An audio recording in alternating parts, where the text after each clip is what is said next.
Shalom,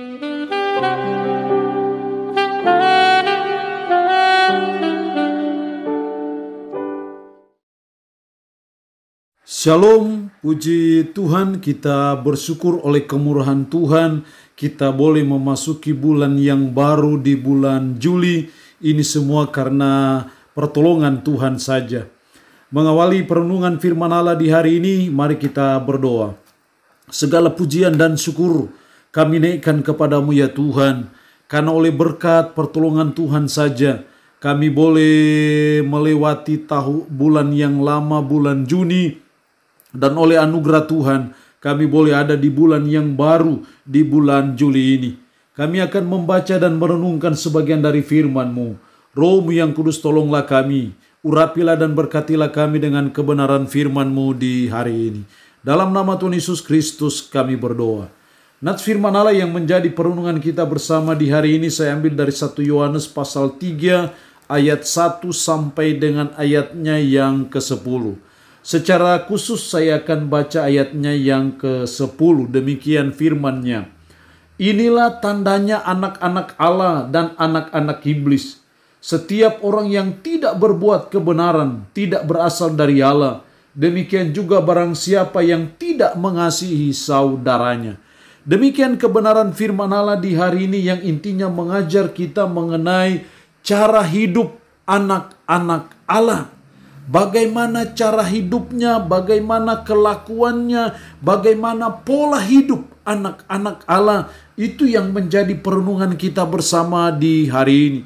Sebagai orang yang sudah ditebus dengan darah yang mahal di Bukit Golgota, maka sudah sepatutnya dan selayaknya kita sebagai anak-anak Allah harus memiliki cara hidup yang sesuai dengan jati diri kita, sesuai dengan identitas kita, bahwa kita adalah anak-anak Allah. Dalam ayat 10 yang kita baca tadi di sini menjelaskan mengenai tanda anak-anak Allah dan anak-anak iblis. Dari sini kita akan melihat siapa, apakah kita anak Allah atau anak-anak iblis. Melihatnya dari mana? Dari cara hidupnya. Makanya dalam ayat 10 inilah tandanya anak-anak Allah dan anak-anak iblis. Setiap orang yang tidak berbuat kebenaran tidak berasal dari Allah. Setiap orang yang tidak berbuat kebenaran tidak berasal dari Allah, berarti dia adalah anak iblis. Tapi sebaliknya setiap orang yang berbuat kebenaran dia adalah anak-anak Allah.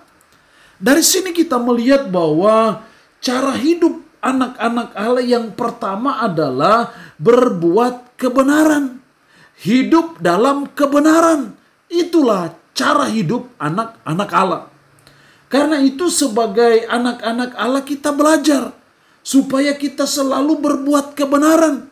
Kita hidup sesuai dengan kebenaran, kita memperjuangkan kebenaran, kita melakukan kebenaran dalam segala segi kehidupan kita karena kita adalah anak-anak Allah. Dalam ayatnya yang ke-7 diperjelas, anak-anakku janganlah membiarkan seorang pun menyesatkan kamu. Barang siapa yang berbuat kebenaran adalah benar, sama seperti Kristus adalah benar. Saudara dan saya sudah ditebus dengan darah yang mahal di Bukit Golgota. Kristus yang adalah Allah yang benar itu, maka saudara dan saya pun juga harus mewarisi DNA dari Kristus, di mana dia hidup dalam kebenaran, di mana dia melaksanakan kebenaran, di mana dia berbuat kebenaran, maka kita pun sebagai anak-anaknya harus hidup di dalam kebenaran. Itulah cara hidup anak-anak Allah. Kalau begitu mari kita mendiagnosa diri hari ini. Kita belajar mengintrospeksi diri. Adakah cara hidup kita yang tidak benar di mata Tuhan? Adakah cara hidup kita yang tidak sesuai dengan firman? Karena kalau kita berbicara kebenaran, maka sama dengan kita berbicara mengenai firman Tuhan. Karena firman Tuhan adalah kebenaran. Jadi hidup dalam kebenaran, berbuat kebenaran, sama dengan hidup sesuai firman, sama dengan berbuat yang sesuai dengan firman. Karena itu mari kita terus belajar. Sebagai umat, sebagai orang percaya untuk kita mendiagnosa diri kita, mengevaluasi diri kita. Bila ada cara hidup kita yang tidak benar, cara hidup kita yang tidak sesuai dengan firman, mari kita belajar meninggalkan itu. Kita belajar bertobat dari cara-cara hidup yang tidak benar. Mungkin selama ini kita terlibat dalam kemabukan, itu bukan kebenaran. Mungkin selama ini kita terlibat dalam perzinahan, itu juga bukan kebenaran. Mungkin selama ini kita sering berbuat kejahatan, itu juga bukan kebenaran. Mungkin selama ini kita sering menipu orang, itu juga bukan kebenaran. Kita menyembah berhala, itu juga bukan kebenaran. Jadi mari kita terus belajar. Sebagai anak-anak Allah, kita harus hidup dalam kebenaran. Karena Bapa kita di sorga adalah Bapa kebenaran. Sehingga kita anak-anaknya pun harus hidup dalam kebenaran, harus berbuat kebenaran, harus memperjuangkan kebenaran. Itulah hidup anak-anak Allah. Yang kedua, cara hidup anak-anak Allah. Masih dalam ayatnya yang ke-10 bagian B. Setiap orang yang tidak berbuat kebenaran tidak berasal dari Allah. Demikian juga barang siapa yang tidak mengasihi saudaranya. Barang siapa yang tidak mengasihi saudaranya, dia tidak berasal dari Allah. Berarti dia berasal dari iblis. Berarti dia adalah anak-anak iblis. Makanya ayat ini tegas, inilah tandanya anak-anak Allah dan anak-anak iblis.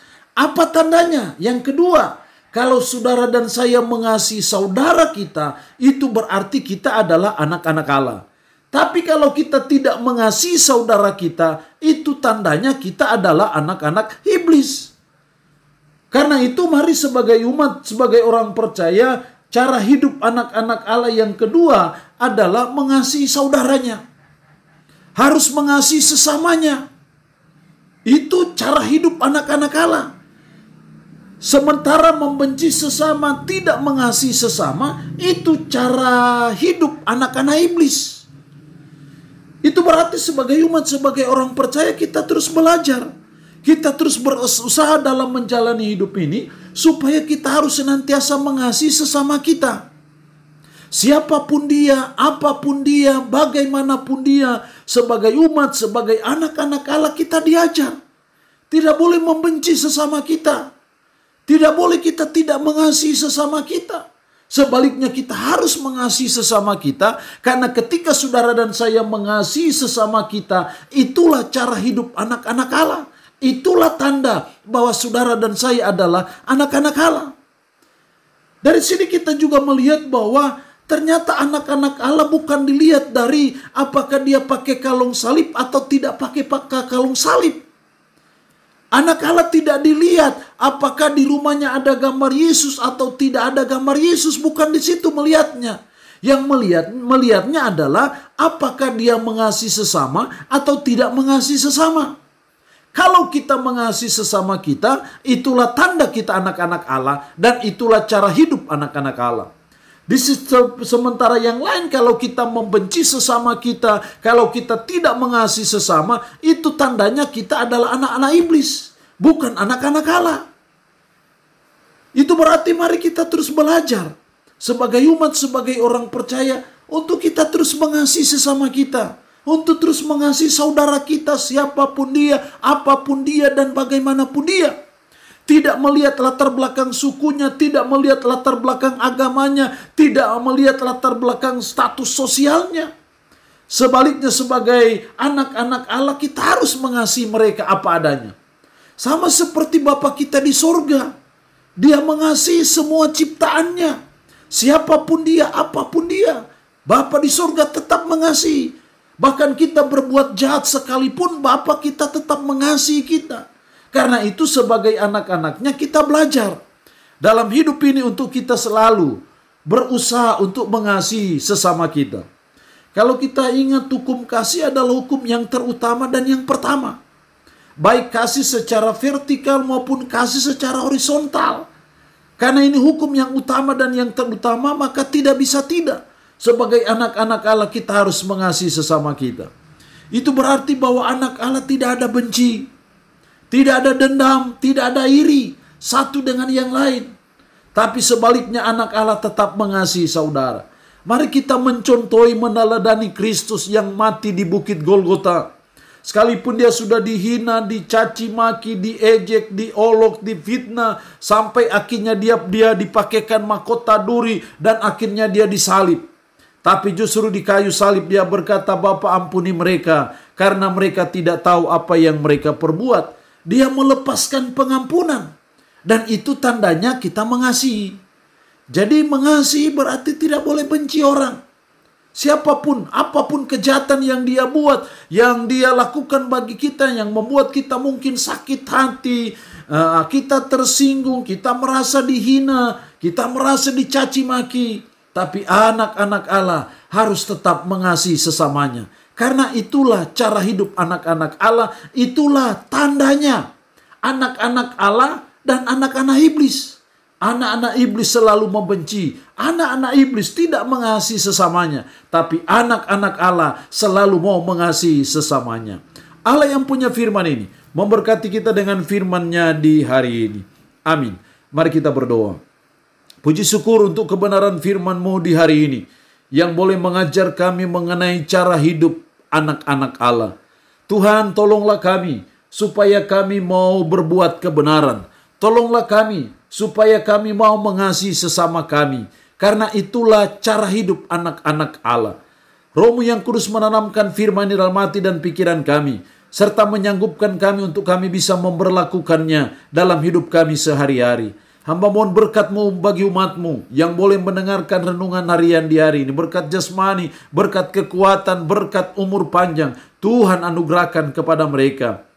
Umat-Mu yang saat ini dalam pergumulan, hamba berdoa kuatkan dan teguhkan iman mereka, dan berilah jalan keluar bagi pergumulan mereka. Umat-Mu yang saat ini dalam keadaan sakit, hamba berdoa dalam nama Yesus. Tuhan lawat, Tuhan jamah, Tuhan beri kesembuhan kepada mereka. Terpuji-pujilah nama-Mu Tuhan. Dalam nama Tuhan Yesus Kristus kami berdoa. Amin. Shalom. Sampai berjumpa lagi dalam renungan harian edisi berikutnya.